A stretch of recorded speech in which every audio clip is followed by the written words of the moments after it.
جيل العزة والحرية قادم، لم يتوقف نار قوية قادم. جيل العزة والحرية قادم، لم يتوقف نار قوية قادم. جيل جبار مغوار، جيل يتحدى الأخطار. جيل جبار مغوار، جيل يتحدى الأخطار. قادم قادم قادم قادم قادم. جيل إسلامي المبدأ والأفكار سهم لا يرضى بالذل أو بالعار جيل إسلامي المبدأ والأفكار سهم لا يرضى بالذل أو بالعار الله الذي هدانا لهذا وما كنا لنهتدي لولا أن هدانا الله، والصلاة والسلام على أشرف الأنبياء والمرسلين وعلى آله وصحابته الراشدين وعلى الداعين بدعوته إلى يوم الدين. أما بعد، السلام عليكم ورحمة الله وبركاته. كسر دواد ولا ليال مؤتمر كنيشناد إسلامي توفيق إسلامي سنتر نوسو قبن قابسي مالنتي لبادويان وأنا محاضرة سدحات وحين عوان كيدو تاريخ الأندلس وحان نوسو جين دونا شيخنا الشيخ مصطفى حاج إسماعيل، فليتفضل مشكورا مأجورا بإذن الله. الرحيم. الحمد لله والصلاة والسلام على رسول الله. اللهم وفقنا لما تحبه وترضاه، وبعد، فسلام الله عليكم ورحمته وبركاته. يعني إخوتي في العقيدة، عموما تاريخ مركز لقى ورميه فائدة كوادة تاريخ الدولة وحويا وللعبرة، وإن لقوا ياركه سيدا أوجد بين ورنكرنا قرآن كريم إن ثلث بكددو أما صدح ميلاد ميل كددو أي قصصه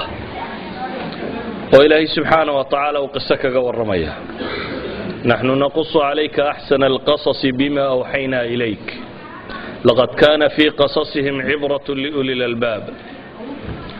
ولو شئنا لرفعناه بها ولكنه أخلد إلى الأرض واتبع هواه، فمثله كمثل الكلب إن تحمل عليه يلهث أو تتركه يلهث، ذلك مثل القوم الذين كذبوا بآياتنا فاقصص القصص لعلهم يتفكرون. سيدنا إلهي سبحانه وتعالى نقول بدن ayuu quraanka kaga waramayaa qisada quraankuna asbaabo badan bay u soo aroortaa. waxa ugu muhiimsan oo Ilaahay subhanahu wa ta'ala uu quraanka ku tilmaamaya qisaska in laynoogu sheegayo inaynu ku tafakurno ama kuwa ay aragno, inaynu ka qaadano cibar, inay noqoto wax lagu waaya arko. عبرة لأولي الألباب لعلهم يتفكرون. markaynu u fiirsano markaa qisadu sideedaba waxa ugu quruxda badan lee ku jira waxa weeyaan in lagu qiyaasto waqtiga aad nooshay iyo duruufta aad ku nooshay adigoo ka qiyaas qaadanaya umamkii hore iyo wixii ku dhacay noocan adigoo aad u nooshay wixii la mid ah. waayo basharku sunna ilaahay u dajiyay subhanahu wa ta'ala joogta ah. sunnadaasi waa sunna taabita bay culimadu ku tilmaamaan. haddaad samaysana inaad samehelayso, haddaad xumo samaysana inaad xumo helayso. maadaama ay caynkaasi tahay, qisasku waxay u baahan yihiin in badan inuu fiirsano. quraankana in badan baa ilaahay subhanahu wa ta'ala kaga waramay qiso nabi, qiso fircoon iyo gaal, qiso wadaadda inxiraafay, قصة يعني كل شيء. باب كستاد قصة كأكتر قرآن كوا كورمية تسوحة التلمام ساينا نوبة هن قصة دم أنت يدبه إن قال لكن اسدو تاجينا مواضع العبر ما لها عبرات وكتشرت أوبا هن إن أنت بدن لا يجا مثلا اسدو تاجو وحكى لهم مضن وقرآن كإلهي سبحانه وتعالى إن بدن نقول المامية إن أمم كي نجوه الرأي تاريخ دود الدراسينه واحد هذا عصر كستول تشوجه وحب بدنيه هي عصور الضنبة وطبعة جديدة لكتاب قديم بين هذا هذا تاريخ دو فيرسته بالا لمدا كان أدنى شهي وبادر كيسامون وسكستو أدو قياستو أما أدو قيميسو لمدا إذن بين هذا طبعة جديدة كتاب قديم وهر الله صامري وهي الدنيا ده هراء وصامري أن دد طالحين هي دد صالحين دد حنحن دد ونكسن نوع كستا هراء وصامري سيدا أوجد وحيوم مقارنة تاريخ دبينا ويكتهي طبعة كتاب قديم وهراء وشري إلهنا سبحانه وتعالى قرآن كوحينا وقلت المامية إن ليه قد خلت من قبلكم سنن فسيروا في الأرض فانظروا إلهي وحلاه سبحانه وتعالى إذن كهورتين وحا تجي سنن بار دولك تجي فسيروا في الأرض دولك الصعد بالليل وفانظروا كيف كان عاقبة المكذبين فسيروا في الأرض القرآن كأنت كسار ورتها دادو فرصته أدادو تعجبيسا آيات آدو تربضا بإلهي سبحانه وتعالى كقور رميا قل سيروا في الأرض ثم انظروا كيف كان عاقبة المكذبين أفلم يسيروا في الأرض فتكون لهم قلوب يعقلون بها أو آذان يسمعون بها فإنها لا تعمى الأبصار ولكن تعمى القلوب التي في الصدور قل سيروا في الأرض فانظروا كيف كان عاقبة المجرمين أولم يسيروا في الأرض فينظروا كيف كان عاقبة الذين من قبلهم كانوا أشد منهم قوة وأثاروا الأرض وعمروها أكثر مما عمروها وجاءتهم رسلهم بالبينات فما كان الله ليظلمهم ولكن كانوا أنفسهم يظلمون أولم يسيروا في الأرض فينظروا كيف كان عاقبة الذين كانوا من قبلهم كانوا هم أشد منهم قوة أفلم يسيروا في الأرض فينظروا كيف كان عاقبة الذين من قبلهم دمر الله عليهم وللكافرين أمثالها يعني إلهي سبحانه وتعالى هدينا أخرى النصوص تكسو أررتي فسيروا في الأرض يقرأ أيها كبضا إن محاضرة لغو أخريه وإلهي وناليه هي qoladii idinka horeysay baa qaar alla halaagay walilkaafiriina amthaalha sida awgeed taariikhdu daraasay u baahantahay daraasa aan tamattu ahayn bay u baahantahay daraasa aan ku raaxaysi qura ahayn ee ah in la isdul taago meelaha cibrada weyn laba u baahantahay umamku hatta dadka ummiyiintii hatta umamka aan wax qorin inta badan iyo kuwa wax qorayn badan oo kamidiba علامات جرى تاريخ تكو علامات صدان مثلا وحا ما هذا الله يراهدا ودعدا قصه دعداي oo weer yaro kooban lagu xifdiyay oo markastoo dhacda lamid ay timaadaba ma hada la sheegay waxa la yiraahdaa ninkan hebel waa aftahanimadu waa maxay wadciga hadda yaala ayuu wuxuu ga qiyaas qaadanayaa dhacdo hore dhacday oo ku jaan go'an sida daraadeed ba ma hada gabigeeduba waa calaamad taariikhda la calaamadiyay يا دعده هرو دعده oo ku jaan go'an sida daraadeed ba maahda gabigeeduba waa calaamad taariikhda la calaamadiyay waa dhacdo kamida dhacdooyinkii taariikhda oo la calaamadiyay gabayga lamida gabayada inta badan taariikhda waa lagu calaamadsadaa oo dhacdooyin dhacay oo taariikhiya ayaa gabay yaro koobani uu tilmaama qisaad u tiro badan leh walidaalka waxaynu u baahanahay sideedaba qisada dhamaanteed inaynu aad ugu noqono taariikh muslim mid walba waa ilaahay quraanka mid gaal iyo mid muslim oo kaga waramay مواضع العبر كان نسدح تاغنو اما يسك تاغنو درس كان ما انت لقون دينا وحا يدينا كورمه تاريخ اندلس تاريخ ده سيري ساعد يبدان و شيغانا غران مايا اندلس دولة الأموية لبي سغاشن كي هجرية ده ayaa la furtay طارق بن زياد iyo موسى بن نصير qaydka la oran jiray طارق بن زياد oo diray 29 kii bay bilaabeen furashadii Andalus ee ugu horeysay Andalus waa wadankii yara Iberia la oran jiray ama jasiiradan maanta caanka ee Spain iyo Portugal ay u badan yihiin Granada oo aakhir mamlaka islaamiya Granada magaaladan hadda la yiraahdaa mamlakadii ugu dambeysay islaamiga ahayd ay ka baxday 897 muharram kowdeedii baa laga soo saaray aakhir al-muluk Abu Abdullah ninkay hooyadii gabayga u tirinaysaa ilahayd boqortooyaad sida ragga ilaalin weyday sida dumarka ugu ooy gabay abay u tirinaysay ibki mithla nisaa gabay ku jiro oo ay tilmaamayso hadda sida ragga u ilaashan kari weyday sida dumarka ugu ooy waxa la yidhi markii ugu dambeysay uu ka dhaqaaqayay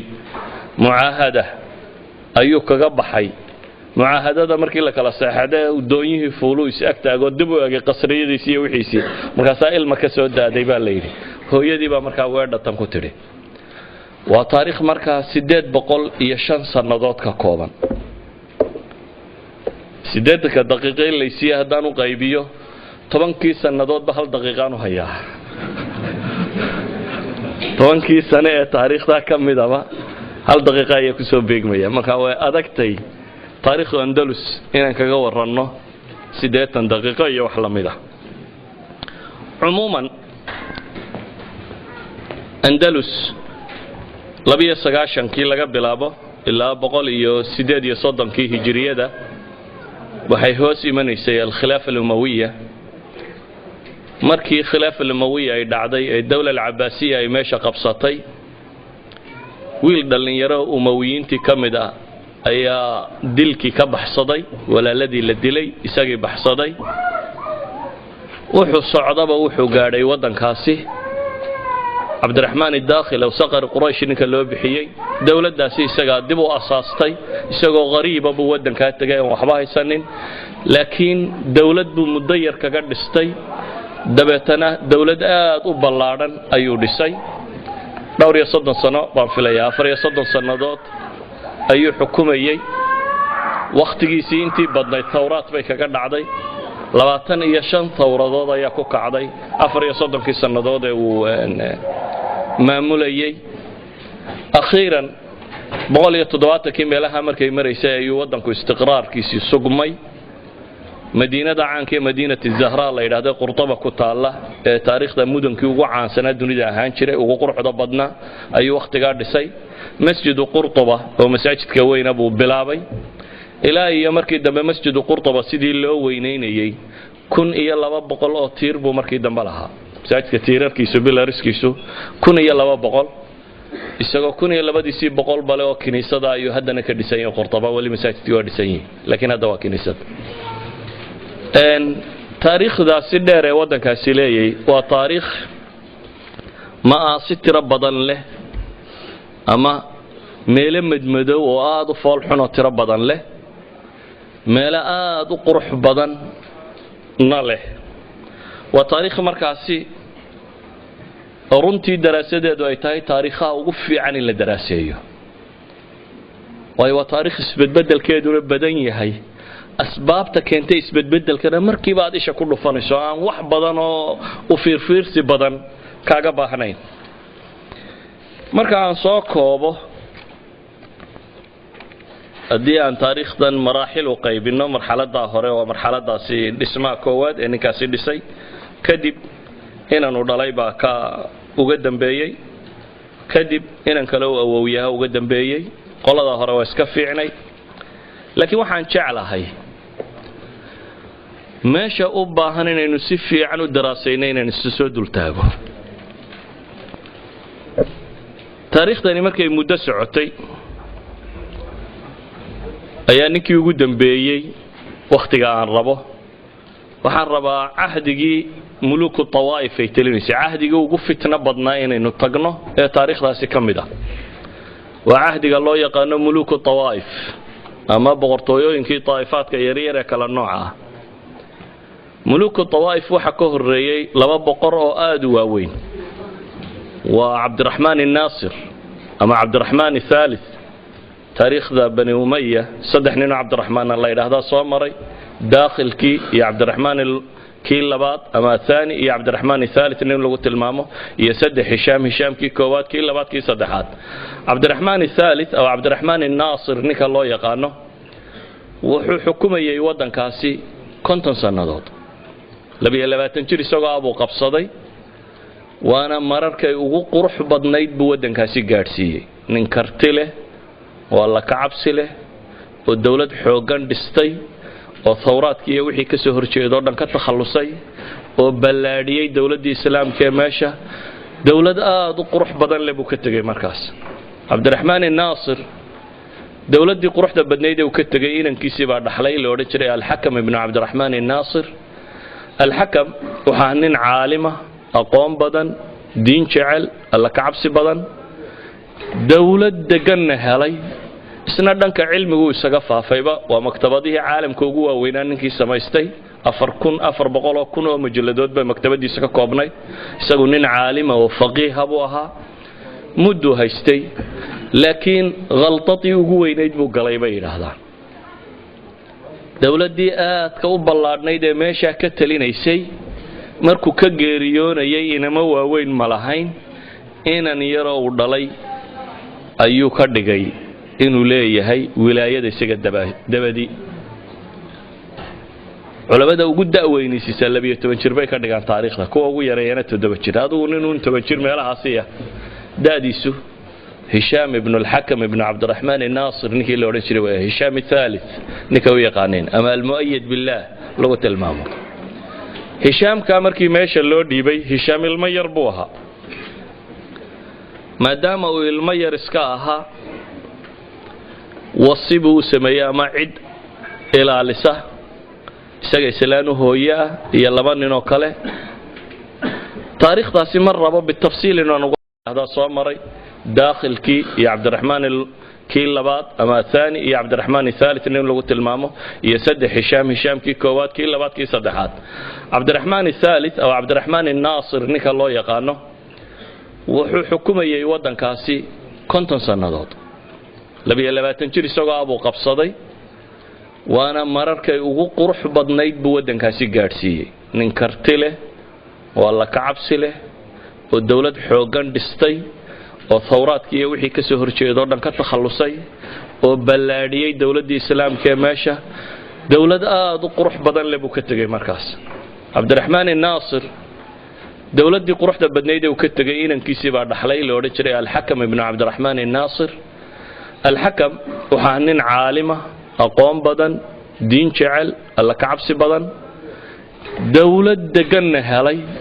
isna dhanka cilmigu isaga faafayba waa maktabadihii caalamka ugu waaweynaa ninkii samaystay 400,000 oo majalladood bay maktabadiisa ka koobnay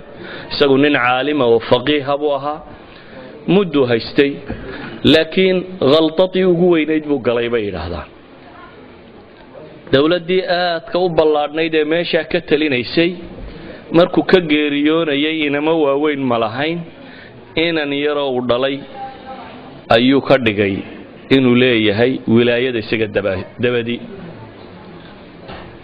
culimada ugu da'weynaysiisa 12 jir bay ka dhigaan taariikhda kuwa ugu yareeyana 7 jir adigu nin 7 jir meelahaasiya daadiisu هشام ابن الحكم ابن عبد الرحمن الناصر نكي لو رجل هشام الثالث نكوي قانين أما المؤيد بالله لغة المامور هشام كامركي ماشى اللو ديبي هشام المير بوها ما دام المير اسكاها وصبه سميا معد إلى لسه سجى سلانه هويا يلا من نوكله تاريخ داسي مرة بالتفصيل إنه نقول ربا وحمر ربا مواضع ودن لأن هينا نقاله وحاسكو قبصدي الدولة ديبا نين ليلاد محمد بن أبي عامر ونين قبيل يمن أسل كيسو كسو تشيدو الحاجب المنصور نك الله بحيويان حاجبكو تاريخ ظاهره ورئيس الوزراء وكله نك أون بورك ورك على كلا درة أي حاجب لورن شري حاجب كاسي تاريخ الإسلامي جهرة حاجب كاللقب لو ما سبعين شرين بقركم باللقب لحان شري المنصور بالله وحي إنه مقالله المقتدر بالله القادر بالله مقعيد أسي بقر هذا لحان شري لكن حاجب كي وزراء ما لحان شرين نجاني ما دام الدولة دي قاعدة تسكجر دي لقب بوسماستي المنصور لا يراهده سجى قبصدي الدولة دمانتك نمانكي أكتيس سومر مريين وكتخلصي صدح نبالة الماماكتيس كد الدوامة وسلا وحبك وقبصانيان مكيدوين بوسمي بيد هذا صدح دي بقى وكتخلصي دولة دي سجى قبصدي ويلكي يرانا وحيرين يربطها عباديسو بقرض الله ما صقله هل كاكوتشر meel buu ku xidhay bay yiraahdeen uu iska joogi jiray xataa markuu soo baxayo dumarka lagu dari jiray koox dumar inta la raaciyo farda la saaro barnaskan ay qaataan hal yiraahdaa Marookaanta iyo Maghribta idin arka koofiyadan yar ku samaysan qamiiska ma rag iyo dumar baa nooc ku samaysan bay qaataan nooca inta loo xidha baa la yidhaha burnaska la yidhaahdo ayuu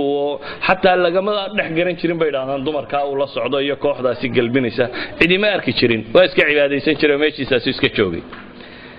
ninkan la yidhaahdo alxaajib almansuur baa dowladda haystay laakiin nin aad u cajo badan buu ahaa dowladdii wuu sugay waxyaaba cajabana waa laga tilmaamaa 52 dagaal buu galay intabana wuu guulaystay culimada qaarna 54 bay sheegayaan laakiin imaam dahabi 52 buu ka dhigayaa 52 dagaal buu galay 52 ghazwa uu galayba wuu soo guulaystay idan wuxuu ka dhigay wadankii andalus loo oran jiray ee islaamiga ahaa wadan aan gaalba hunguraynin agtiisa cidi soo marin aad u xoog badan imaam dahabi wuxuu ku tilmaamayaa ninkaasi wa kana mawtuhu aakhir as-salah wa awwal al-fasad لأن أفعاله كانت حسنة في الحال فاسدة في المآل إمام الذهبي في سيره وحورنا يا نيكا كان جاريدي سوحي هيدويد وناقة وحي وقدم بيي أعماشي سنة جاريدي سو وناقة وحي وقدم بيي بيهيد فساد كان وحي وقوه الرأيي أفعاشي سنة بيقول وحي هيد حسنة في الحال مركا وقت كان لتشوقه عمل الذي يسميني عمل لا هذا قرح بدن لكن عدب حمد ضنبه بدن كتجي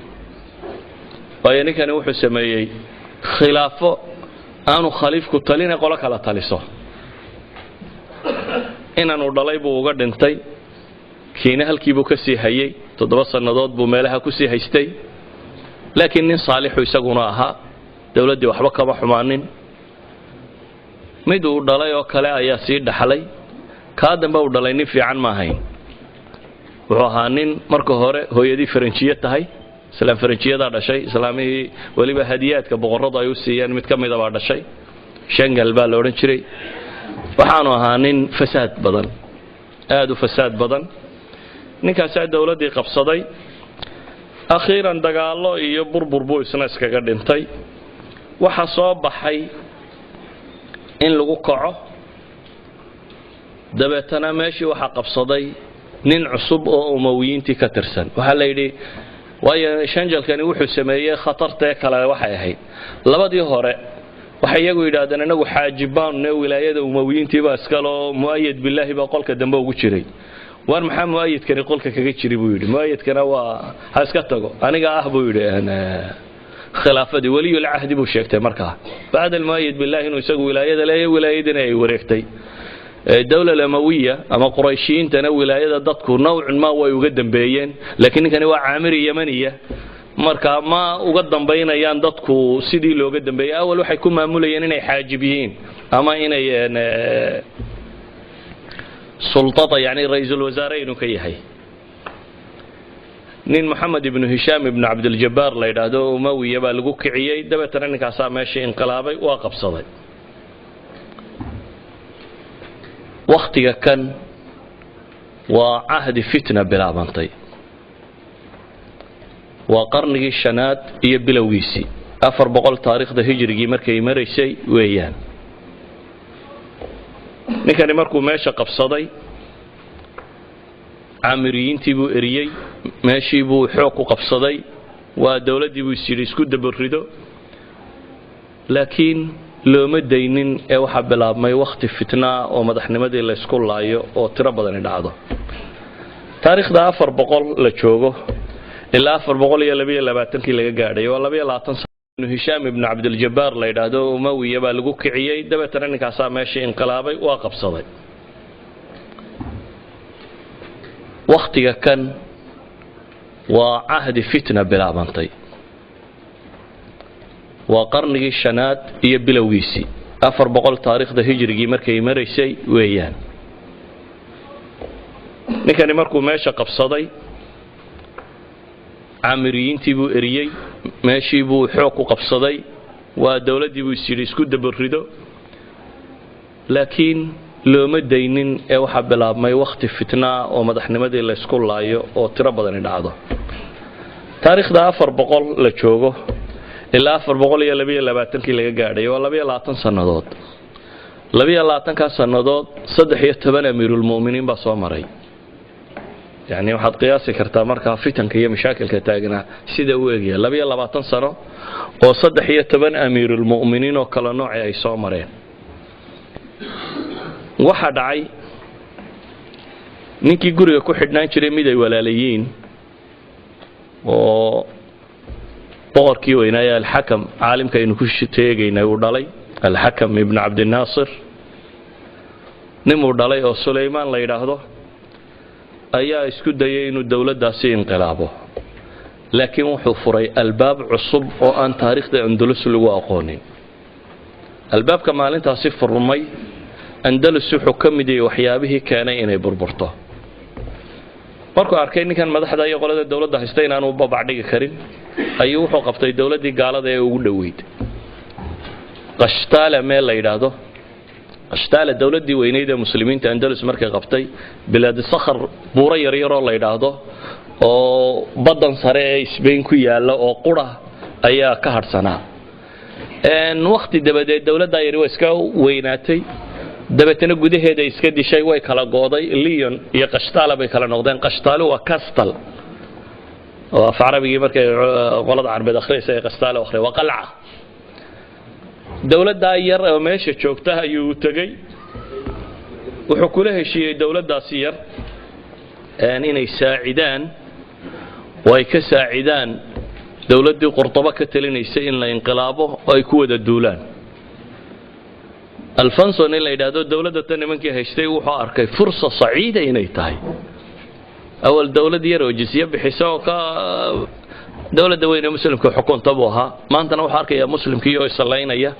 fursad buu arkay inay tahay waa ogolahay buu yiraan ku wada duulo wala wada duulay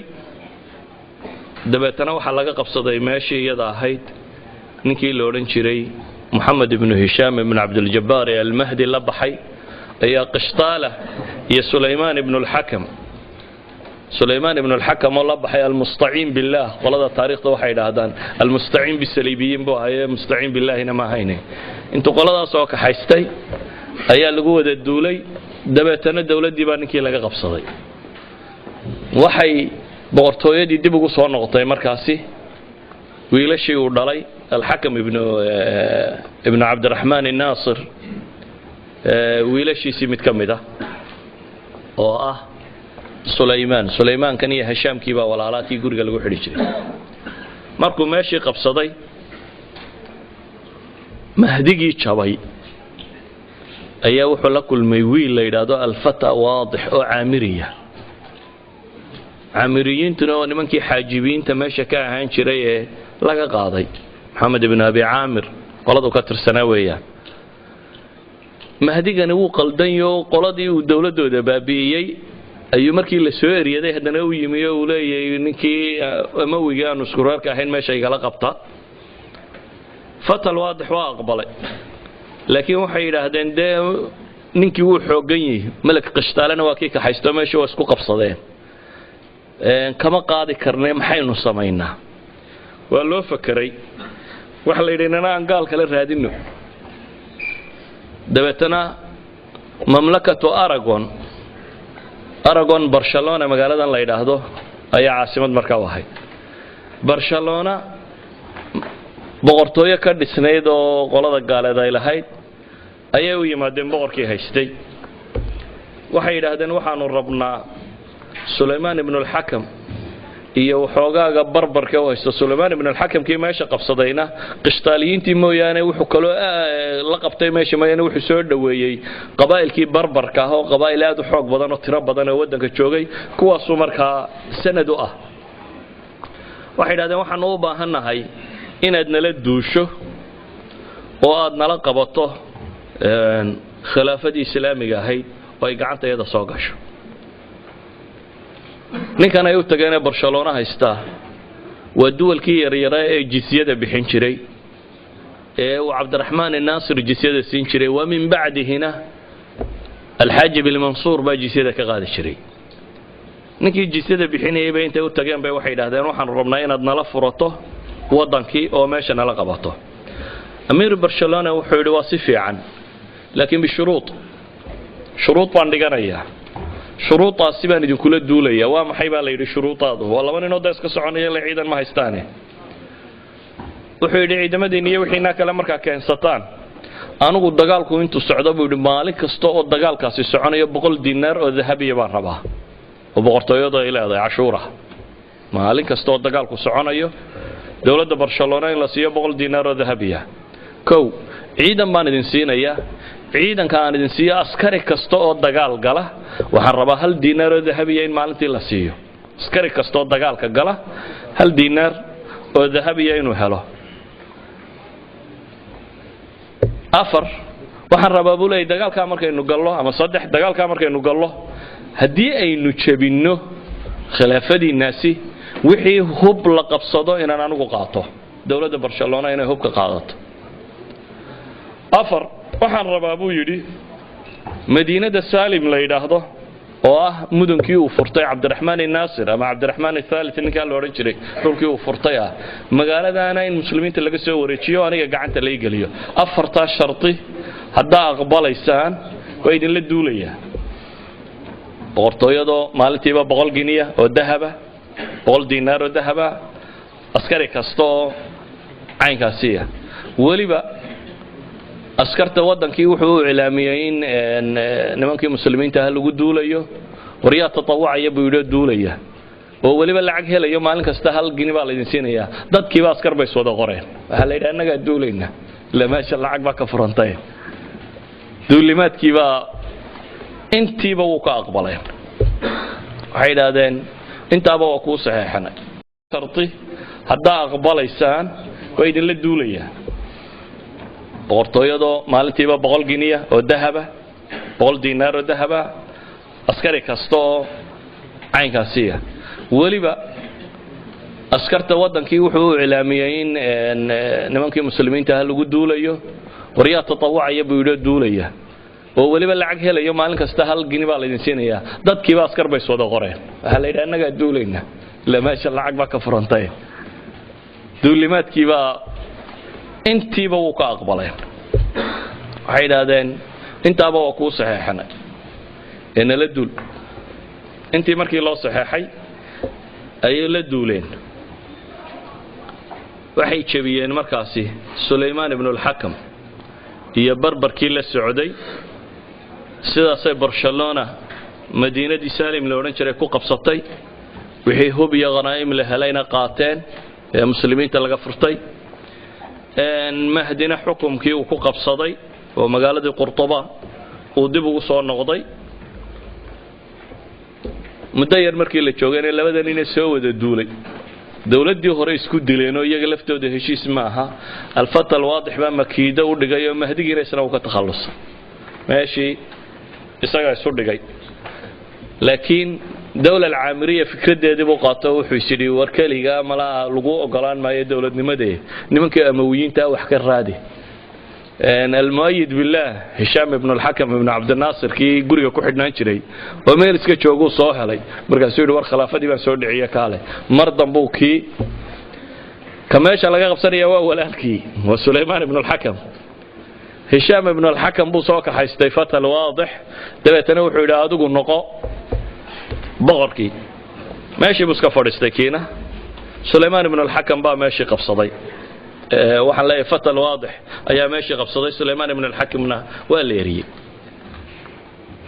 gaaladeeg sibay baratay Suleymaan ibn al-Hakim isna wuxuu yiri bal malik qishtaala dib ugu noqo ha gal aan inaad gura dib u laabto wuxuu tagay albansihi ka talin jiray qishtaala ee berigii horena saaciday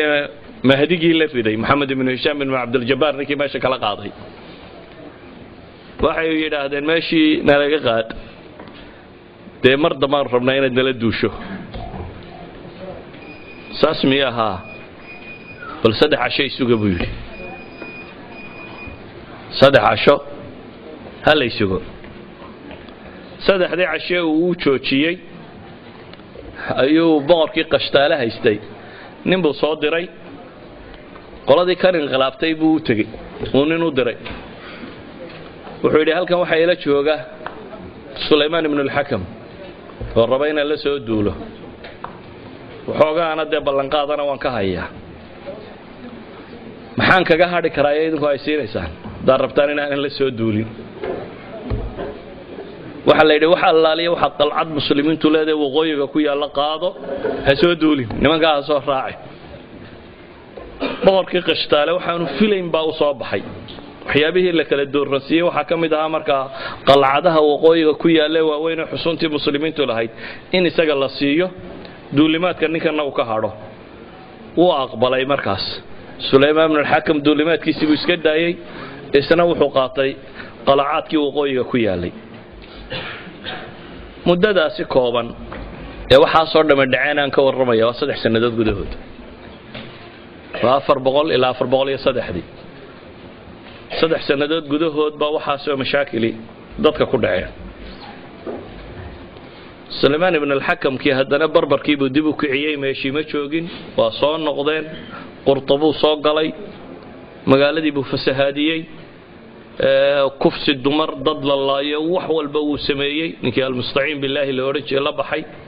hishaam ibn al-xakam kiina meeshii buu ka eriyey meeshiina dib buu qabsaday waxaa soo dagaali waxay dhex marayeen waa 2 nin oo walaala ah qolabana qolo eriyadisay muddo aan badnayn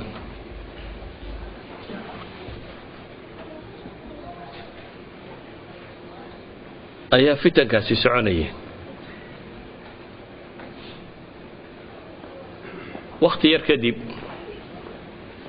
ayaa qoladii barbariyiinta ninkan waday baa waxay dhaaheen horta heedha maxaynu ninkan u wadnaa maynaba meesha qabsanno intaynu wadno ninkan uma wiiga Sulaymaan ibn al-Hakamka maynu Sulaymaan kama ka takhalusno inagu qabsanno iyana meeshii bay ninkan ka qaadeen waxaaba qabsaday meeshii gabigeediiba nimankii barbariyiinta ahaa Ali ibn Hamoud nin la oran jiray waa qurtabo qabsaday walaalkii Qaasim ibn Ishbiili uu dhiibtay dabeetana meeshii bay qabsadeen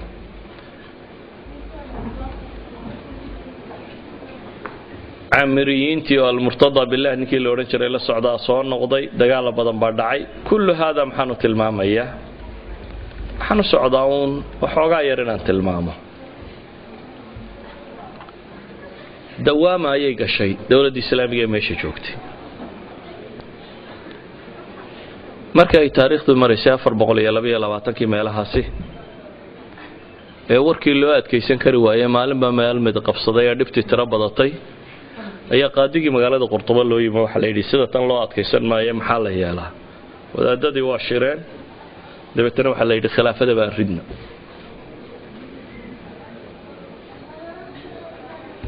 أبو الحزم ابن جهور قاضي لو رنجرون إن عبادة بدن علم بدناها أيام ضح لقى دكتي وحل الرضي خلافة دي أما الدولة دي ماشي كتليني شيء مركي بربر كده تربطي دبتنا وحل إعلامي مجلس الشورى مجلس الليل هذا إنه كتلنا يا قرطبة مقالة الله يقانو خلافة دي نين دعدي dawladii khilaafadii islaamiga ahayd Andalus ka jirtay waxa lagu kala diray shirkaasi uu qabtay Abul Hazm ibn al-Jahwar caalimkaasi la oran jiray iyo culimadii la socotay waxaana la goostay in majlis shura uu ka taliyo wadankii laakiin wadanku wuxuu iska noqday wadan dhibaato tiro badan ay ka jirto qabaa'il u kala go'an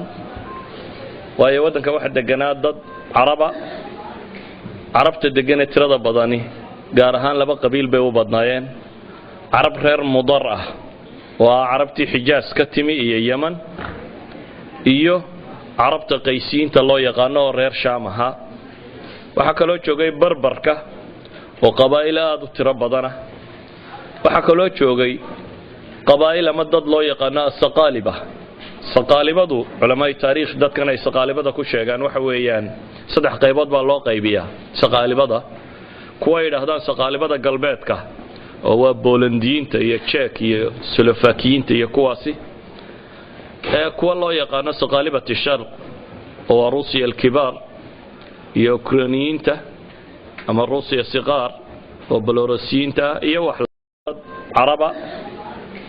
Arabta degan tirada badani gaar ahaan laba qabiil bay u badnaayeen Arab reer mudar ah وعربتي حجاز كتمي إيا يمن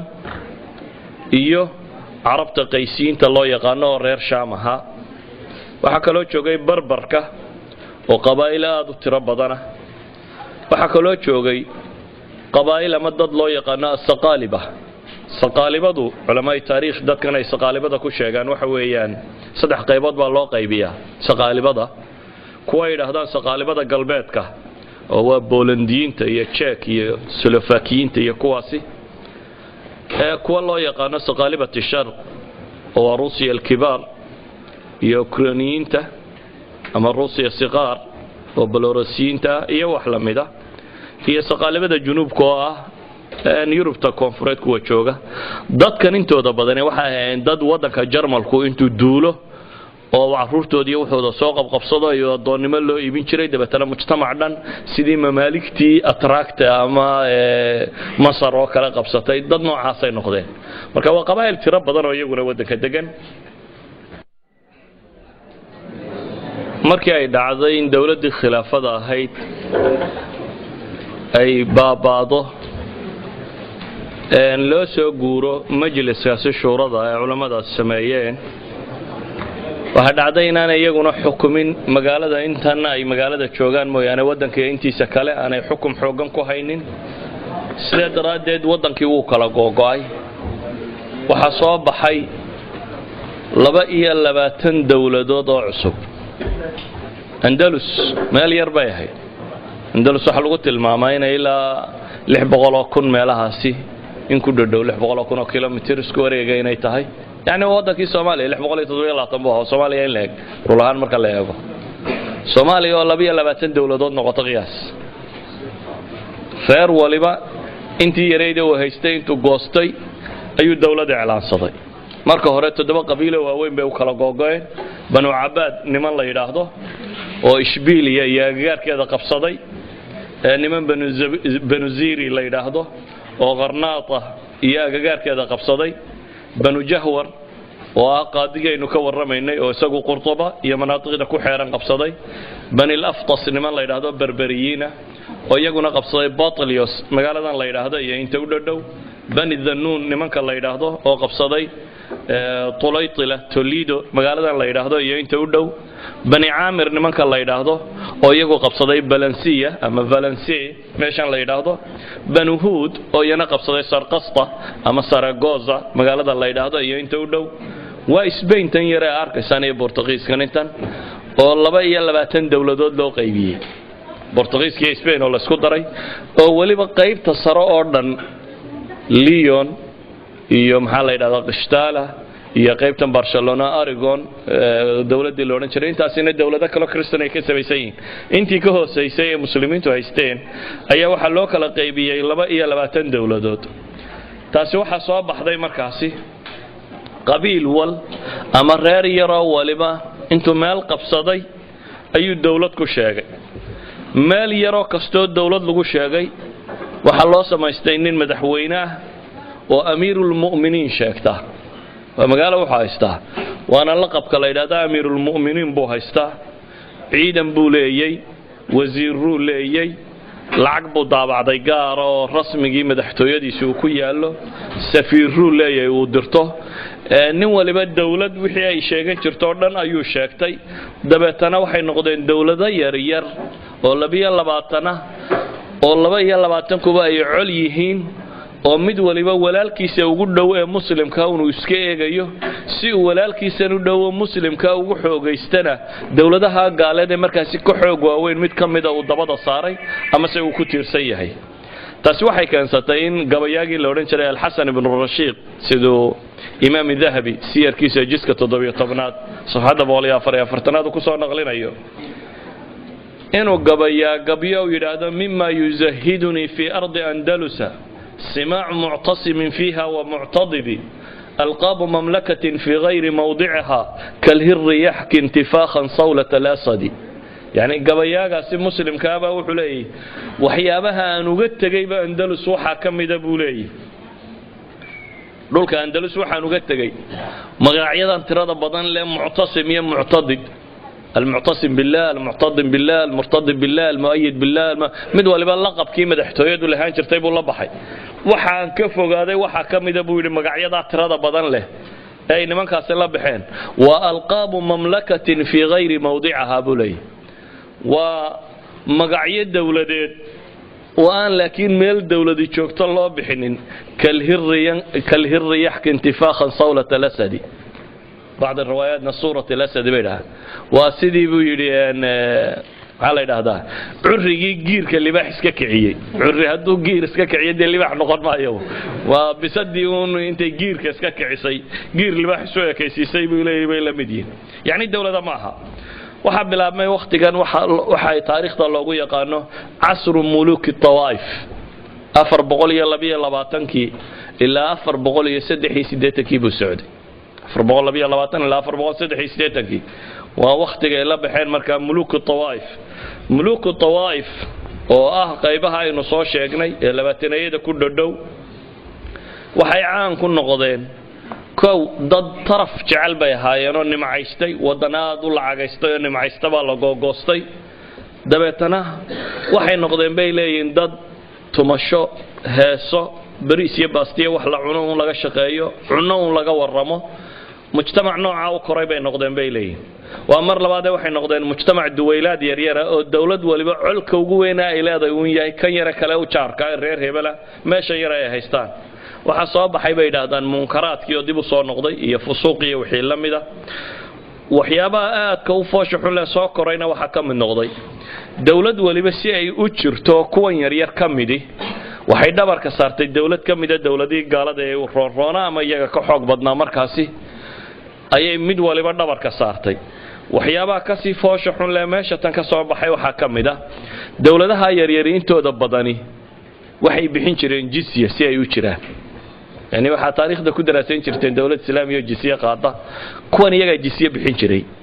waxaana la siin jiray maliku qishtaala iyo boqorada kale u dhow ayaa jizya ka qaadi jiray duwalkan yar yar oo sanad walba waa cashuurta ku soo dalaciya lacagta laga rabo inay soo diraan intii hore laga badinayo iyadoo la leeyahay waxa la ilaalinayaa nabadgelyadaada iyo dadkaaga iyo mujtamacaaga lagu ilaalinaya waxay soo baxeen boqorro yar yar marka nin waliba meeshiisa sidii uu xajisto un dawlad weyn oo gaaleed uu ku tirsan iyadana intuu lacag siiyo yiraahdo kuwan kale ama magaalo iga qaad ama igu yara durki ama aan kan magaalo ka soo qaato waxa la isku hayo dhamina waa magaalo aan ka riixdiyo magaalo kaas ay iga riixdo had bay gaadhay ibn dawladaha yar yar intooda badani waxay bixin jireen jizya si ay u jiraan yani waxa taariikhda ku daraasayn jirteen dawlad islaamiga jizya qaada kuwan iyaga jizya bixin jiray waxaana la siin jiray maliku qishtaala iyo boqorada kale u dhow ayaa jizya ka qaadi jiray duwalkan yar yar oo sanad walba waa cashuurta ku soo dalaciya lacagta laga rabo inay soo diraan intii hore laga badinayo iyadoo la leeyahay waxa la ilaalinayaa nabadgelyadaada iyo dadkaaga iyo mujtamacaaga lagu ilaalinaya waxay soo baxeen boqorro yar yar marka nin waliba meeshiisa sidii uu xajisto un dawlad weyn oo gaaleed uu ku tirsan iyadana intuu lacag siiyo yiraahdo kuwan kale ama magaalo iga qaad ama igu yara durki ama aan kan magaalo ka soo qaato waxa la isku hayo dhamina waa magaalo aan ka riixdiyo magaalo kaas ay iga riixdo had bay gaadhay ibn Hazm al-Andalusi caalimkii la oran jiray uu yiraahdo weeraadu laadica wallahi law alimu أن في عبادة الصلبان تمشية أمورهم لبادروا إليها فنحن نراهم يستمدون النصارى فيمكنونهم من حرم المسلمين وأبنائهم ورجالهم يحملونهم نصارى إلى بلادهم وربما أعطوهم المدن والقلاع طوعا فأخلوها من الإسلام وعمروها بالنواقيس لعن الله جميعهم وسلط عليهم سيفا من سيوفه وأود ابن حزم باوحو قاعدين ويداهدو إلهي بان كل دارته هدي أي وقادان بيقولوا كون مدحضة الشيغانية عبادة الصلبان كرس كاين عابدان إن الرمود وقف ضدان يانا أرنتو كوكا لسعونيسو ويسك عابدا ينبيولي وضعنا مدحضة بيقول هدي ما انت الله يدادو كرس كعابدان رميسو واكلا سهلانان يان آد بيو صمير ينبيولي ساسي درادات bay dadka muslimiinta xaramkoodii iyo dumarkoodii iyo abnaadoodii iyo ragoodii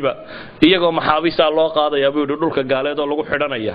magaalooyin dhan oo muslimiintu lahaayeen baa la siinaya buu leeyahay iyo qalcado dhan oo muslimiintu ay lahaayeen oo islaamka inta laga tirtiro naaqus laga dhex taagaya buu leeyahay ilaahay dhamaantood ha nacdalo oo seef suyuuftiisa ka mid ah allah ku itixaamo buu ku gabagabeeyey waa wadaad cadhooday waxa ka muuqata yani wuxuu dareemay sida ay wuxuu u jiraan duwalkan yaryari waxay ku caanbaxeen runtii xaakim waliba inuu meel yar intuu qabsaday dawladnimo sheegtay dawladdiisa yidhi inaanay jiri karin ilaa iyo dawlad gaaleed oo kale dhabarka saaro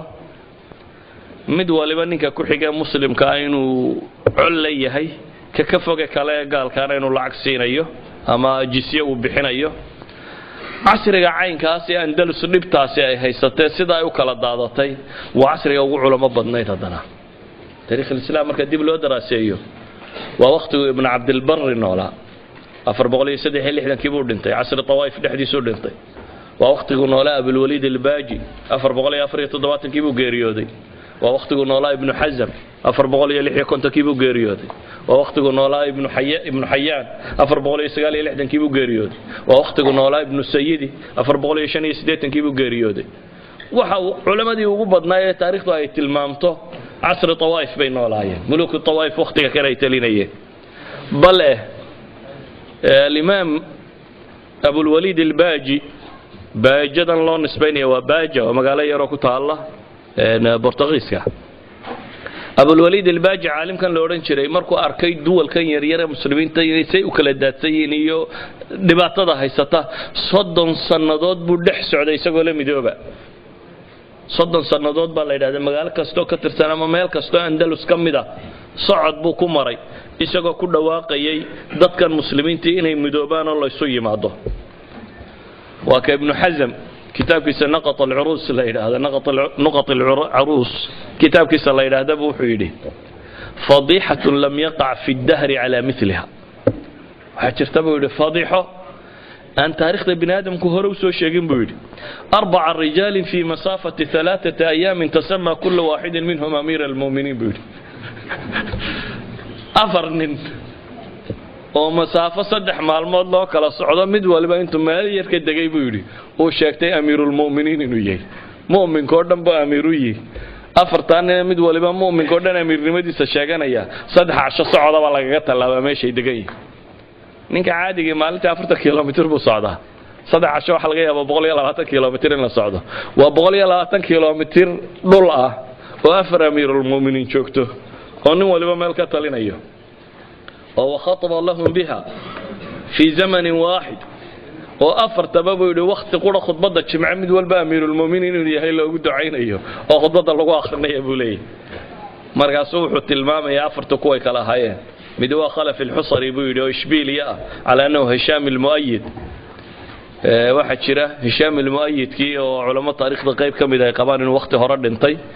ayaa waadan baa nin qaadiyo meel haystay uun baa nin ku yiri waxaan arkayba Hishaam masaajid yar halka fadhiya dabeetana nin baa loo keenay war Hishaam kan yaa garanay inuu ninkan Hishaam al-Mu'ayyad ka yahay mid la yiri shaqaalihiisa baa la raadiyo waaba isagii baa la yiri dib baa loo magacaabay isagoo boqorkii al-Mu'ayyad billah bari horana taariikhda qoraysa inuu dhintay markaas wuxuu leeyahay Khalif al-Husari baa ninkan la oran jiray oo isagoo magacii ninkii dhintay sitaba boqornimo loogu khudbadaynayay كلامنا وحابين محمد بن قاسم بن حمود وجزيرة الخضراء ماشى الله يدعو مركز الله صاق قلبا أندلس حقه هو طنجة هي مركز الله صاق قلبا قابت كواد الله يمدا الجزيرة الخضراء ما الله يقانه محمد بن إدريس وسجن مالقة مقالة الله يدعو لو خد بديني إدريس بن يحيى أو شنترين مقالة الله يدعو يعني وحط المام يا ابن حزم إن عيبت هيان لا قبل كرين إن أفر مجان بغلي 20 كيلومتر إن يشان أفر أمير المؤمنين إن كصباحان وحجار وقتي أندلس تاريخ ده دورنتي مع ستر بدن إلهي ووقت مرر بدن أتصرن سو آخر جدا مكور كده ولي بدنيه وهي مركز مقشة طليطلة دعيتان كيدي وكله طليطلة وعاصمة دي برجي هريسبين لو قلت لينشري المسلمين تمركي فرتين عاصمة القوط بركي هريها هنشرتي الثغر الشمالي بين علماء التاريخ تكت المامان ان ملك الفانسو السادس مركو قبسنا يي نمن كلام مسلمين كل الدولي waa dhul muslim oo la qabsanayo oo niman kale oo muslimiin ay kula duulayaan cidda qabsanaysaana uu yahay malik qashtaale taariikh islaami hore lama arki jirin in nin muslima uu ku soo duulo kooxo kale oo muslima oo waxa loo qabanayaa uu yahay nin gaaleed inuu qabsado meesha tan bal malik qashtaale intuu kibray markaasi waa alfonso saadis isagoo waagii hore aabihii markuu boqortooyada ka dhintay ee saddex nin oo walaala bay ku qaybsadeen mid baa dabeetana labadii kale baa soo eriyaday oo meesha ka qaaday alfansahan isagoo qaxoontiye buu talaytale yimi talaytale joogi jiray boqor oo waxa loo qabanayaa uu yahay nin gaaleed inuu qabsado meesha tan bal malik qashtaale intuu kibray markaasi waa alfonso saadis isagoo waagii hore aabihii markuu boqortooyada ka dhintay ee saddex nin oo walaala bay ku qaybsadeen mid baa dabeetana labadii kale baa soo eriyaday oo meesha ka qaaday alfansahan isagoo qaxoontiye buu talaytale yimi talaytale joogi jiray boqorkii talaytale soo dhaweeyay meelahan oo dhan buu tustusay wixii oo dhan markuu soo eegaaga uu noqday ayaa walaalkii dhintay markuu walaalkii dhintay boqortooyadii isaga dib loo siiyay ninkii halkan qaxoontiga ku ahaan jiray ee dib loo diray ee meeshii tagay meeshii buu dib ugu soo duulay markuu meeshii qabsaday alfansaheenan madow Afrika joogo kala siisay weeyaan meeshuu qaxoontiga ka ahaa ee uu shalayto qaxoontiga ku ahaa ayuu dib uga soo duulay markii uu la saaray meeshii dib loo saaray wuxuu gaadhsiiyay markaasi xad uu gaadhsiiyo in jisyada markuu ka qaado yani culimada taariikhda ayaa maasida markay ka waramayaan maasida qaarkood yani culimada taariikhda kamid waxay warinayaan inuu soo diray nin kamid ahaa boqor wasiiradiisii oo yiri lacagtan la isiinayo jisyada si fiican u soo baad lacagtu de waxay ahaan jirtay dahab iyo fidda marka lacagta laga qaadanayo nimankan naaqidiinta ah ee baa jira waxaan eega inuu real yahay iyo waxde macdan aan real ahayn inay tahay marka lacagtii markii laga ururiyay wixii المعتمد بالله كي اللي ورد جري ماشي سمركي اللي جوجي أيه وحكوا يري بقركي أهرك قالوا يسافر وبقركي يرى قشتاله هستي ما حيبوا دارتك لو سافر هاي بقركي وحوا يري نوحا قبل ده يدي بقى موليسة دبتنا نمكي قسيسين تاها وده دي بقى لطة شدي تلاو حلا يشيء إن لو باهي هاي سيان مسلمين توقع حق بطو أنا جوا قبسان كاره in islaantaydu ay ku umusho masaajidka Qurtuba oo codsi uu soo qortay malik qashtaala boqorkii al-mu'tamid billah shbiliya ka talin jiray ayuu wuxuu leeyahay Qurtuba isku haystay buu wuxuu leeyahay waxa loo baahan yahay boqorka habartiisii baa umuleysay inay ku dhasho masjid qastaala masjid Qurtuba saadka weyna Qurtuba يعني waxa tan keenaya waxa weeyaan waa markii uu dareemay dadka kale inay dad kala lumay oo liita oo midba ka ku xigay iska eegayo oo midna aanu kaligi markaa iska celin karin ama aanu wax iska rabi karin uu yahay ee uu ka qabsaday magaaladii Tulaytile loo oran jiray ayaa codsigiisu xadka kan gaaray taasi waxay sababtay inuu waxoogaa naqwa qaado ninkii safiirkiiba uu dilo loo soo diray oo dabeetana rabshada ay dhacdo oo ninkii duulimaad soo qaado oo mashaakil tiro badan ay u dhaco ilaa xad markii dambe boqoradii yaryar ay soo yimaadeen oo yiraahdeen war maxaynu sameeynaa wadankiina difaaci kari mayno markaas ay yiraahdeen aanu nasriga aan soo waaridno waraan caalamul islaami dib u eegno shimaali afrika ama shimaali afriqiya north africa دولة عصبة كان دلتي دولة المرابطين اللي ورد جري ومركز يو كتل يعني سلفيها اللي ورد جري عبد الله بن تاشفين يوسف بن تاشفين اللي هذا كتليه ووضي سيدة تنشيرة وفرس كفوشان هذا دولة دي نيجا سكتلين يبي ودرت يعني عاومة إنه صاصية دبتنا هذا يجي بعد حدود الشكية وحيد هذا وهدو وينك عيار مو ينقب صداده ديبا ونكن نجري حارمو يسوي ماشى قبصده ما نتاسي waxay ku tilmaamaan al-mu'tamid billah ibn Abbad kaasi go'aan adag buu maalinta qaatay wuxuu ku yiri wallahi la nar'a inaan geela ku raaco saxaaraha ayaa ii dhaanta buu yidhi inaan khansiir raaco yacni inuu ninkaasi meeshaba isku qabsado uu geela ii dirto baan ka doorbidayaa in qashtaale intuu ii qabsado khanaasiirta la raaciya buu leeyahay dabeetana waxay qaateen go'aanka ah in muraabiطiinta loo yeedho yuusuf ibnu tashfiin iyo ciidamadiisii baa yimi waqcadda caanka ee zallaaqa loo yaqaana ayaa dhacday waa waqcad taariikhda aada ugu caana dibna loo jebiyey qashtaale iyo nimankii ka talinayay markaasi dib loo jebiyey isagaa dirqa ku baxsaday ciidamadiisa dhammaantood meesha ku jabeen qisaska taariikhiga ee masaa'ilkan ku saabsiisan ma rabo inaan balballaadhiyo laakiin waxa aan rabaa inaan tilmaamo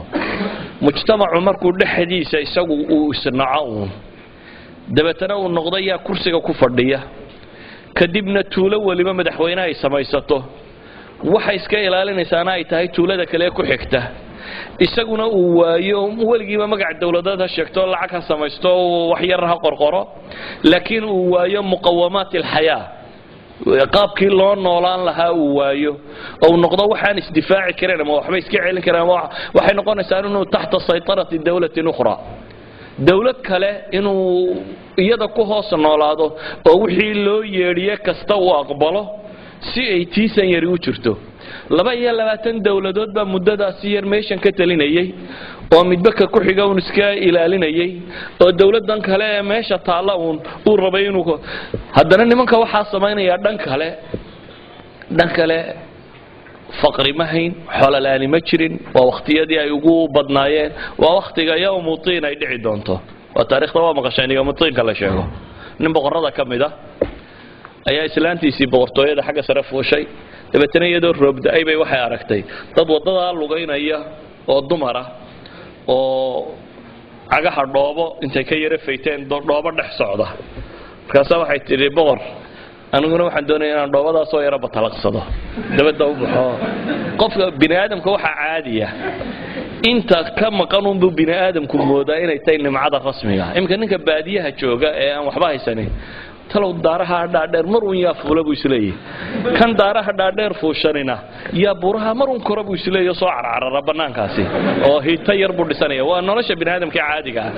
yaani qofba inta uu haysto mooyaane inta kale uu raadceeyo uu arka inay raaxo tahay oo inuu soo sameeyay waxaas islaantan boqorku qabo 800 hablood baa la yiraahdaa dad ku dhadhow shaqaalaheeda aha u shaqaynayaan waxay jeclaatay inay dabada u baxdo dhoobadaasi ay soo yara batalaqsato ay soo socoto dabeetana wuxuu yiri boqorkii maad batalaqsanaysa wuxuu amray tiinatu lmuluk in loo sameeyo dhoobo boqortooyaha loo sameeyo buu yiri waxa la soo gaday wadanka wixii miski iyo cambar iyo wax la isku udgoonayo dhan yaalay dabeetana hal cajiima la yiri wixii baa la isku cajiimay meel banaana loogu sameeyay agama yar yarna waa loo soo iibiyay xambaarato dabeetana waxa la yiraahdaa halkaasi ku batalaqso waxay ku batalaqsatay marka dhoobo laga sameeyay cajiimay meel banaana loogu sameeyay agama yar yarna waa loo soo iibiyay xambaarato dabeetana waxa la yiraahdaa halkaasi ku batalaqso waxay ku batalaqsatay marka dhoobo laga sameeyay miski iyo cambar iyo waxa waa kuwa culimada taariikhdu sheegaan inay bari bay islaantiis qabteen markaasay tiri wallahi ma raaytu minka khayran qat waligay wanaagka ma arag nama maalintii dhoobadana buu yiri hatta yawmutiin ayuu tilmaamay baa la yiraahdaa ibn Abbad kani waliba wuxuu ahaa nin gabayaaya aad u gabay badan buu ahaa walidalik akhiran horta xabsu ku dhintay isagu dawlad muraabitiin ba qabatay oo la xidhay magaalo yar oo Morocco ku taala ayaa lagu xidhay magaaladaas ku dhintay nin aad u gabay badan buu ahaa gabayadiisa cajiibka waxa kamid ah maalin ciideed isagii markii la xidhay reerkii la masaafuriyay meeshii dawladda kale ka dhaceen oo qabsadeen ayaa waxa ku dhacday maalin ciideed buu arkay caruurtiisii hablihii uu dhalay oo kabala oo caguhu dildilaaceen oo islaantiisuna islaan gabayda bay ahayd oo adiibada oo macruuf la yaqaan islaantan oo yawmutiinka ku tilmaamayay oo islaantiina iyana reerahay mariyaha u toshaa qortooyadii iyo nimcadii waxa ka dambeysay qaxoontinimadaasi isla wax xabis ku jiro islaantanina ay reeraha u tosho marada ay u tasho maalintii dambe caruurtiisa u timo gabay aad u macruuf u tirinayay oo marka dambana uu ka gabayayo agaha hablihiisa buu ka gabayay uu leeyahay waxaad moodaa maalinna inaanay qoladii dhoobadii ku socotay yani maalinna inay qoladii miskiga taabatay ahayd baad moodaa gabay aad u tirinaya aad runtii gabay calaacal badana oo uu oranayo yani ninka iga dambeeyo adduun yani farxad male waxba waxaad haysato isku dhoobadiiba waxaanu ka joognaa buu leeyahay kabalaantaas gabay aad u tirinaya waxaan uga jeedaa mayla ayn dhaqaale lama la'ayn ama dad aan hanti haysan may ahayn dad dacfi kale ka jira may ahayn laakiin waxa ugu badan ee meesha tan ka jiray wuxuu ahaa khilaafkaasi mujtamaca soo dhaxgalay iyo kuraasidaas yar yar la isku qabsaday iyo mabaadi'dii kulliga ahaa ee la haystay oo la ilaabay oo loo noqday markaasi in dawladaha kale dhabarka la saaro oo la isku dayo taariikhda andalus meelo qurux badan iyo meelo liidataba way leedahay meelaha kan laakiin aan ka warramayo ogaan baan u doortay waayo horaan waxaynu soo nidhi taariikhdu waa beejaj maalinba bog la rogo la akhriyo bog kasta aad joogto waxaad arkaysaa bog hore taariikheed oo la mid yahay dad maanta arkayso duwal yar yar oo tiro badan oo muslimiina 200,000 inta meel fadhiistay yiri dawlad baanu nahay oo tiro badan dad arkayso Soomaali maanta oo tuulo waliba intay gaar u go'day reer hebel baan la yiraahdaa ma wada hebel baan noo taliya ma ciidan baan noo taliya hadda arkayso meel walba oo nin Alfonso ahi uu ka talinayo Alfonso waqtiga uu joogay waagii dambe wuxuu la baxay boqorkii labada diimood way ku yeerar muslimkaana wuxuu yidhi aniga u taliya iyagu baabaanu kala celin jiray danihiinaan ka talinaya sida maanta kuwa jooga ay u kala celiyaan qoladeer oo duwalkan yareeray waxa kan waaxid Alfonso baa dhabarka taabanayo kan ilaa halku talaabsanayo iyo ilaa halku ku ekaanayo meeshuu tagayo meesha aan loo ogolayn waa ummad jabtay caadadeed andalus dib bay uga soo kabatay tan sheegayo waqtiyo dambe oo dawlad al-muraabitiin ay wadankaasi qabsataa jirta waqtiyo dambe dawlad al-muwahhidiin ay timi baa jira taariikh dambe oo dheer baa jirta haddana akhiiran waa dumeen asbaabaha ugu waaweyn ee dumistan u tirirayna waxa weeyaan uu asbaabahaasi aan soo sheegnay idan waxaan taariikhdan u akhrinayaa ma aha inaan ku tamattuco ama ma si dad muslimiina ku dhacday inaan soo wariyo oo ku qosqosolo laakiin waxaan u tilmaamayaa inay tahay cid kasta oo dariiqa marta gabagabadiisu inay taariikhda hore u tilmaamtay wax la arkay uu yahay kasta oo dariiqa noocan marta inuu gabagabana leeyahay lana garanayo ummadda muslimkii markasta oo furqa ay ku dhacdana furqadu ama kala tagtag waa aqli la'aan إلهي سبحانه وتعالى قرآن كقاربه محوكة المامية لا يقاتلونكم جميعا إلا في إلهي محوكة المامية ولا يقاتلونكم جميعا إلا في قرى محصرة أو من وراء جدر بأسهم بينهم شديد مركز الصوات المامية إلهي وحلي ذلك بأنهم قوم لا يعقلون ذلك بأنهم قوم لا يعقلون يعني أساسي هاي آية وراء هاي ذلك بأنهم قوم لا يفقهون صحيح كما هاي آيات الله بدنا ذلك بأنهم قوم لا يعقلون يعني إلهي سبحانه وتعالى وحوت الماما يين دولا عقل الهي فرقضوا وعقل لا أنتهم يعني عدكستوا عقل اللي واي قرن يساين مدنمو يداد السوتري يتهاتكو إنه يهي وحينه يهي ولذلك وحن مسألة تنط الماما يودم وحويان يعني taariikh badan oo madowba runtii ku jirta taariikh badan oo cadina waa ku jirta waa taariikhdu maray kula adigu kaagu fiican yahay marad liidataaba waa jirta waqtiga ay daciifka hayeen cid waliba boobka oo ka qaatay hatta Scandinavian-kan uu ka qayb qaatay مثلا فيكينكو إشبيليا waqtiga ay muslimiintu ka talinayeen intaas oo goor buu weeraray magaalada Berbeshtar la yiraahdo waa Viking-kii bay hayeen kuwii qabsaday Normandiyiinta nimankii la oran jiray taariikhda lagu tilmaamo oo Faransiiska qaybtan galbeedka Faransiiska ay qabsadeen Normand gobolkan la yiraahdo ilaa hadda waa Normandiyiintii baa loo nisbeeyaa Normandiyiintu waa Normanka-de waa kooxdan xaggan deganay Viking-ku markay meeshaasi qabsadeen kadib Christianity bay qaateen Charlemagne bay ku xidhmeen kadibna waxa loo ogolaaday inay duulimaad qaadaan Berbeshtar waa kuwii qabsaday magaaladii la oran jiray dagaalkii caankii uu ka dhacay 7,000 oo hablihii muslimiinta ee markaa ka mid ah ayay hadiyad ugu direen boqorkii Byzantine ka talin jiray Istanbul markaa Constantine-kii haystay markay qabsadeen ala kulli xaal cid waliba boobkan way ka qayb gashay taariikhda hore qadiimka ah waxaana looga qayb galay dacfiga kan idan umamku nasriga cid kale uma keento nasrigu ma aha wax la soo waarido nasrigu wuxuu ka dhashaa ummadda dhexdeeduna waa markasto ay midowdo markasto ay ilaahay ku xiranto markasto ay kitaabka rabbigeed qaadatoona cizay gaadha markasto ay cid kale istiraahdo ku tiirsana dumitaankan uba ku dhacay iyo foorarkan waxaan iskaga soo koobayaa taariikhda Andalus ma dhamayn karno ama ma wada tilmaami karno laakiin waxaan iskaga soo koobayaa naqaadkaasi aan ka tilmaamnay waan uga jeednaa in duruufta wadciyadeena ka jirta qaar la mid ah inay ahaayeen sababaha ugu waaweyn ee keenayna inay ahaayeen sababaha aynu soo sheegnay xalkiisuna inuu yahay islaamnimada dib loo qaato wallahu a'lam billahi tawfiq